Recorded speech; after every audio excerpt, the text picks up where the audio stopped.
जय श्री गणेश। नमस्कार, मैं आचार्य संजय द्विवेदी। मेरे समस्त प्रबुद्ध दर्शकों का मेरे चैनल पर हार्दिक स्वागत है। अक्टूबर माह का मेष राशि का मासिक राशिफल लेकर आपके सम्मुख उपस्थित हूँ। ये अक्टूबर माह मेष राशि के लिए किस प्रकार का रहेगा, किस प्रकार के लाभ मिलेंगे, कौन सा भाव अत्यंत प्रबल हो रहा है तथा कहाँ पर समस्या आ सकती है, संपूर्ण विश्लेषण मैं पूर्ण तर्क के साथ करने जा। ये मासिक राशिफल आपके चंद्र राशि पर आधारित है। जिन लोगों का मेष लग्न है उनको भी राशिफल अवश्य देखना चाहिए। मेष राशि चूंकि ये मंगल की राशि है, इस समय अक्टूबर माह के प्रारंभ में जो ग्रहों की स्थितियां हैं वो इस प्रकार होंगी। लग्न में ही राहु का गोचर होगा, द्वितीय भाव में स्वयं राशि के स्वामी मंगल होंगे। इसी प्रकार से षष्ठम भाव में जहां पर कन्या राशि बनती है वहां पर त्रिग्रही योग चल रहा होगा। यहाँ पर सूर्य होंगे, बुध होंगे तथा शुक्राचार्य होंगे। इसी प्रकार से सप्तम भाव में जहाँ पर तुला राशि है वहां पर केतु होंगे। अष्टम भाव में प्रारंभिक समय में चंद्रमा का गोचर चल रहा होगा तथा दसम भाव में शनिदेव वक्री अवस्था में होंगे।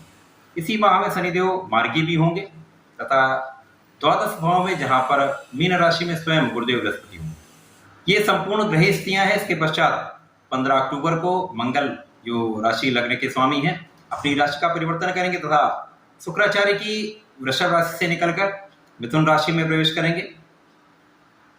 17 अक्टूबर को सूर्यदेव अपनी राशि का परिवर्तन करेंगे। क्योंकि सूर्यदेव मेष राशि के लिए अत्यंत कारक है, इनका राशि परिवर्तन अत्यंत महत्वपूर्ण होता है। तो 17 अक्टूबर को इनका राशि परिवर्तन होगा तो ये षष्ठम भाव से निकलकर सप्तम भाव में तुला राशि में अपनी नीच राशि में प्रवेश कर देंगे।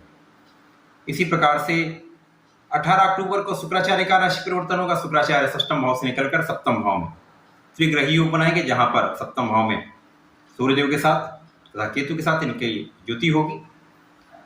इस प्रकार से सप्तम भाव में त्रिग्रही योग बनेगा।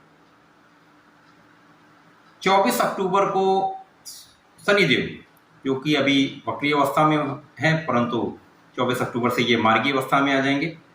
ये संपूर्ण परिवर्तन होने वाले हैं अक्टूबर माह में। इन समस्त परिवर्तन को देखते हुए, लग्नेश की स्थिति को देखते हुए, मुख्य ग्रहों का परिवर्तन तथा स्थान को देखते हुए संपूर्ण विश्लेषण मैं करने जा। प्रथम तो जो लग्न है, लग्न में राहु का होना यहां पर लग्न को कहीं न कहीं निर्बल करता है। यहां पर मानसिक द्वंद्व, क्लेश, क्रोध की मात्रा का बढ़ जाना, अचानक गलत निर्णय का हो जाना, साथ ही साथ यहाँ पर क्योंकि किसी भी शुभ ग्रह की दृष्टि नहीं है तो अनियंत्रण की स्थिति होती है। बहुत संतुलन बनाने की आवश्यकता होगी। स्वास्थ्य भी निर्बल होगा, स्वास्थ्य समस्याएं होंगी। लग्नेश का गोचर द्वितीय भाव में है जो कि धन का भाव है, शुक्राचार्य की राशि है, तो निश्चित रूप से धन का आगमन तो होगा, धन का प्रचुर लाभ आपको होगा, परंतु यहाँ पर धन का संचय नहीं हो पाएगा क्योंकि मित्र की राशि नहीं है। जैसे धन आएगा धन का व्यय भी होगा। परंतु यहाँ पर एक लाभ ये मिल रहा है कि लग्नेश की दृष्टि आपके अष्टम भाव में, जो स्वास्थ्य समस्याएं हैं, स्वास्थ्य समस्याएं तो होंगी परंतु आपकी आयु की रक्षा यहाँ पर हो रही है, जिसके कारण आप अच्छी स्थिति में। इसी प्रकार से मंगल की दृष्टि का प्रभाव आपके पंचम पर है, तो यहाँ पर आपके ज्ञान का भाव प्रबल होगा, आपकी शिक्षा का भाव प्रबल होगा, संतान से आपको सुख मिलेगा, संतान का भाव प्रबल हो रहा है। इसी प्रकार से मंगल की दृष्टि का प्रभाव आपके नवम भाव पर भी है। नवम भाव के स्वामी गुरुदेव बृहस्पति हैं, तो यहाँ पर नवम भाव पर दृष्टि का प्रभाव लाभदायक है, परंतु कहीं न कहीं जो भाग्य के स्वामी हैं वो निर्बल अवस्था में। गुरुदेव बृहस्पति द्वादश भाव में है, द्वादश भाव में किसी भी ग्रह का प्रभाव निर्बल हो जाता है, तो स्वग्रही होकर भी गुरुदेव उतना अच्छा प्रभाव नहीं दे पा रहे हैं, जिसके कारण आपको भाग्य का उतना साथ नहीं मिल पा रहा है। न ही यहाँ पर गुरुदेव की किसी भी प्रकार की दृष्टि का प्रभाव लग्नेश पर है, जिसके कारण आपके कार्यों में प्रगति हो। यहाँ पर कुछ समस्या है जिसके कारण भाग्य का साथ भी आपको नहीं मिल पा रहा। षष्ठम भाव में जो त्रिग्रही योग चल रहा है वहां पर पराक्रमेश हैं, पंचमेश हैं तथा यहाँ पर शुक्र जो कि सप्तमेश भी होते हैं तथा यहाँ पर धन भाव के स्वामी। तो यहाँ पर स्थिति तो कहीं ना कहीं कष्टदायक है। शिक्षा के स्वामी, संतान के स्वामी भी षष्टम में है, यहाँ पर धन का स्वामी भी षष्टम में है। इसी प्रकार से यहाँ पर आपके पराक्रम के स्वामी तथा षष्टमेश भी स्वयं यहाँ पर। एक अच्छाई यहाँ पर है कि धन के भाव के स्वामी जो नीच अवस्था में है उनका नीच भंग यहाँ पर बुध के कारण हो रहा है, जो अपनी उच्च राशि में कन्या राशि में है, जो षष्टमेश भी है। तो षष्टमेश का षष्टम में गोचर आपके रोगों से आपकी रक्षा कर रहा है, आपके शत्रुओं से आपकी रक्षा कर रहा है। यहाँ पर बुध के साथ सूर्य का प्रभाव आपके साथ शत्रुहंता योग बना रहा है, जो आपके शत्रुओं का विनाश निश्चित रूप से करने वाला है। यहाँ पर आपको विदेश से लाभ अवश्य होगा, यात्राओं से लाभ अवश्य होगा, परंतु यात्राएं थकाने वाली हो सकती हैं। कानूनी समस्याओं से मुक्ति अवश्य मिलेगी, आप वहां पर विजयी होंगे।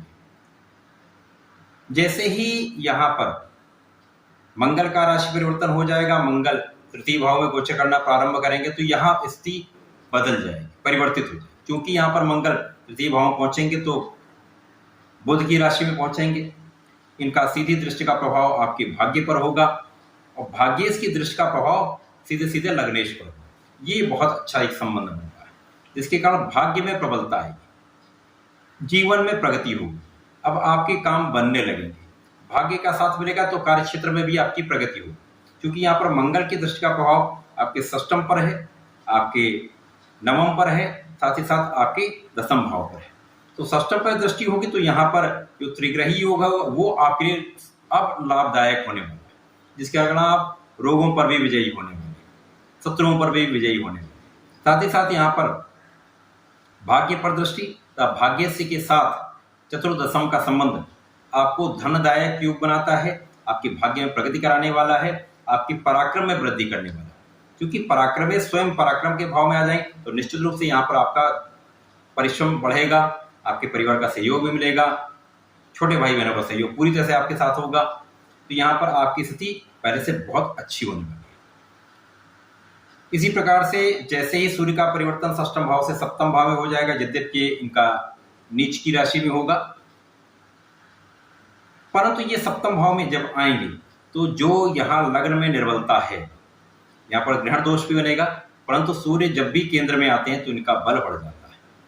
तो मंगल के लिए कारक है, तो आपके लग्न को प्रबलता देंगे, जिससे आपको अपने रोगों से लड़ने की शक्ति में वृद्धि हो जाएगी, आपका सामर्थ्य बढ़ जाएगा, आपके प्रभाव में वृद्धि हो जाएगी, यहाँ पर आपके कार्यों में प्रगति होने लगेगी। अब क्योंकि ये नीच राशि में, परंतु जैसे ही 18 अक्टूबर को शुक्राचार्य का राशि परिवर्तन सप्तम भाव में हो जाएगा तो यहाँ पर सूर्यदेव का नीच भंग भी हो जाएगा। यहाँ पर मालव्य योग बनेगा, एक प्रबल पंच महापुरुष राजयोग में से एक, जो आपको प्रबल धनदायक योग बनाता है। यहाँ पर सूर्य भी होंगे, सूर्य का नीच भंग होगा, शुक्राचार्य के साथ इनकी युति आपके लग्न को बल देगी, धन की मात्रा में प्रबलता है। यद्यपि यहाँ बहुत बड़ी मात्रा में आपको धन प्राप्त नहीं हो पाएगा, क्योंकि यहाँ पर राहु का भी प्रभाव होगा, ग्रहण दोष भी लग रहा है। तो यहाँ पर धन का आगमन बढ़ेगा, धन के आगमन में प्रबलता आएगी, परंतु यहाँ पर आपको अपने जीवन साथी के साथ सामंजस्य में वृद्धि करनी है। यहाँ पर आपसी मतभेद हो सकता है, समस्याएं आ सकती हैं, यहाँ पर बहुत संयम के साथ आपको चलना। पार्टनरशिप में समस्या आ सकती है, आपको यहाँ पर बहुत समझदारी से कार्य लेना।